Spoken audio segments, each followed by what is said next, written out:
नमस्कार, मैं हूं निकिता और आप देख रहे हैं सत्यहिंदी.com। चलिए एक नजर डालते हैं अब तक की सुर्खियों पर। प्रधानमंत्री नरेंद्र मोदी इस समय अपनी 3 दिवसीय अमेरिकी यात्रा पर हैं।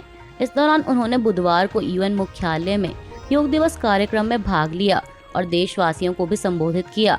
इसके बाद पीएम मोदी ने अमेरिकी राष्ट्रपति जो बाइडेन से भी मुलाकात की और अब वह दूसरी बार अमेरिकी कांग्रेस के संयुक्त सत्र को संबोधित करेंगे।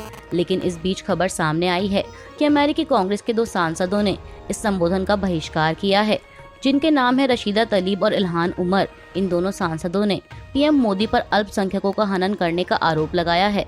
अमेरिकी सांसद इल्हान उमर ने एक ट्वीट कर इस बात की जानकारी दी कि वो प्रधानमंत्री मोदी के भाषण में शामिल नहीं होंगी। उन्होंने लिखा कि प्रधानमंत्री मोदी की सरकार ने धार्मिक अल्पसंख्यकों का दमन किया है, हिंसक हिंदू राष्ट्रवादी संगठनों को गले लगाया है और पत्रकारों और मानवाधिकार की पैरवी करने वालों को निशाना बनाया है।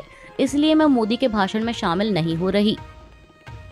अमेरिकी सांसद इल्हान उमर के पीएम मोदी के संबोधन का बहिष्कार करने के ट्वीट पर अल्पसंख्यक आयोग के पूर्व वाइस चेयरमैन आतिफ रशीद ने जवाब दिया है।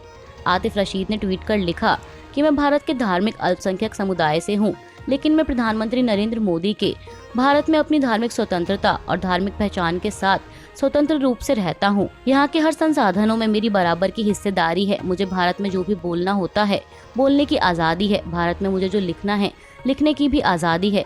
मुझे यह कहते हुए दुख हो रहा है कि आप अपने नफरत के एजेंडे के तहत मेरे भारत की गलत तस्वीर दिखा रहे हैं। अपने मुंह से जहर उगलना बंद करो। जम्मू कश्मीर में नेशनल कॉन्फ्रेंस पार्टी के नेता उमर अब्दुल्ला ने जम्मू कश्मीर से आर्टिकल 370 हटाने को लेकर बड़ा बयान देते हुए बुधवार को कहा कि अगर राज्य में तब पार्टी कमजोर नहीं हुई होती तो आज कश्मीर से धारा 370 नहीं हटती।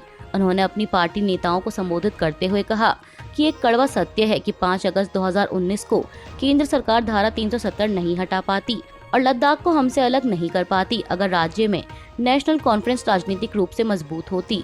उमर अब्दुल्ला ने अपनी पार्टी कार्यकर्ताओं से पूछा कि आप मुझे बताएं कि दिल्ली ने 1953 से लेकर अब तक हमको कब कमजोर करने का काम नहीं किया। वो हमेशा से हमको बर्बाद करने के रास्ते ढूंढते आए थे। उमर ने आरोप लगाया कि सरकार और केंद्र शासित प्रदेश के आम लोगों के बीच मौजूदा समय में बातचीत नहीं हो रही है। उन्होंने कहा कि बिना किसी से कोई चर्चा किए सरकार फैसला ले रही है, फिर चाहे राशन बांटने की बात हो, लोगों के घरों में स्मार्ट मीटर लगाने की बात हो, बिजली की दरों में बढ़ोतरी करनी हो या लोगों के लिए रोजगार मुहैया कराना हो। हर जगह संकट की स्थिति है। मौजूदा सरकार केवल अपना पीआर करने में व्यस्त है, जबकि जमीनी हकीकत के उनके दावे इसके बिल्कुल उलट हैं। नेशनल कॉन्फ्रेंस के नेता ने आगे पूछा कि केंद्र शासित प्रदेश जम्मू कश्मीर में आप G20 की बैठक करा सकते हैं, लेकिन विधानसभा चुनाव कराने से आप हिचक रहे हैं। अगर आप यहाँ मीटिंग करा सकते हैं तो आप चुनाव भी करा सकते हैं। हिंसा प्रभावित मणिपुर के हालात पर विचार विमर्श करने के लिए केंद्र सरकार की ओर से 24 जून को एक सर्वदलीय बैठक बुलाई गई है। इस बात की जानकारी गृह मंत्रालय के प्रवक्ता ने बुधवार 21 जून को आधिकारिक ट्विटर हैंडल के जरिए दी। ट्वीट में बताया गया है कि केंद्रीय गृह मंत्री अमित शाह ने मणिपुर की स्थिति पर चर्चा करने के लिए 24 जून को दोपहर 3 बजे नई दिल्ली में सर्वदलीय बैठक बुलाई है। आपको बता दें कि मणिपुर में लगभग 50 दिनों से शांति बहाल करने के लगातार प्रयास किए जा रहे हैं, लेकिन हिंसा की घटनाएं थमने का नाम नहीं ले रही, जिसे लेकर विपक्षी दलों के नेता लगातार सरकार से मणिपुर के हालात पर चर्चा करने के लिए सर्वदलीय बैठक की मांग कर रहे थे।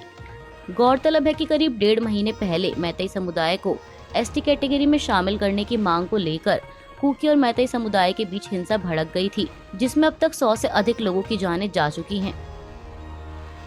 हिंसा प्रभावित मणिपुर में हालात काबू में आने का नाम नहीं ले रहे। इस बीच कल बुधवार को एक और हिंसा की खबर सामने आई है। अब मणिपुर के बिष्णुपुर जिले के क्वाक्टा में बुधवार 21 जून को एक पुलिया के पास खड़ी एसयूवी गाड़ी में बम धमाका होने से 3 नागरिक घायल हो गए। ये जानकारी सूत्रों द्वारा न्यूज एजेंसी पीटीआई को दी गई है। उन्होंने बताया कि गाड़ी के अंदर बम रखा था, जो शायद ड्राइवर के कार से उतरते समय फिसलने के कारण फट गया। इस दौरान गाड़ी के पास खड़े 3 व्यक्ति धमाके की चपेट में आने से घायल हो गए। सभी घायलों को बिष्णुपुर जिला अस्पताल में भर्ती कराया गया है। अस्पताल के डॉक्टरों ने कहा है कि घायलों में से एक की हालत बेहद गंभीर है। कोविन पोर्टल डेटा लीक मामले की जांच कर रही दिल्ली पुलिस स्पेशल सेल की IFFSO यूनिट ने बिहार से एक शख्स को गिरफ्तार किया है। सूत्रों के मुताबिक जिस शख्स को गिरफ्तार किया गया है, उसी ने टेलीग्राम ऐप पर कोविन पोर्टल का डेटा डाला था। मीडिया रिपोर्ट्स के मुताबिक बताया जा रहा है कि गिरफ्तार आरोपी की मां बिहार में हेल्थ वर्कर के तौर पर काम करती हैं, जिसके चलते पुलिस को शक है कि आरोपी ने अपनी मां की मदद से ही कोविन पोर्टल का डेटा चुराया और उसे सोशल मीडिया पर डाल दिया। आपको बता दें कि हाल ही में कोविन डेटा लीक होने की खबर सामने आई थी, जिसमें कहा गया था कि कोविन पोर्टल से भारतीय नागरिकों की तमाम जानकारी निकालकर टेलीग्राम पर लीक की गई है। इस मामले को लेकर खूब हंगामा भी हुआ था। वहीं सरकार की ओर से कहा गया था कि कोविन पोर्टल पूरी तरह से सुरक्षित है और इससे डेटा लीक नहीं किया गया है। सरकार की तरफ से ये भी कहा गया था कि जो डेटा सामने आया है वो पुराना है। स्वास्थ्य मंत्रालय की तरफ से इस मामले को लेकर एक रिपोर्ट भी मांगी गई थी।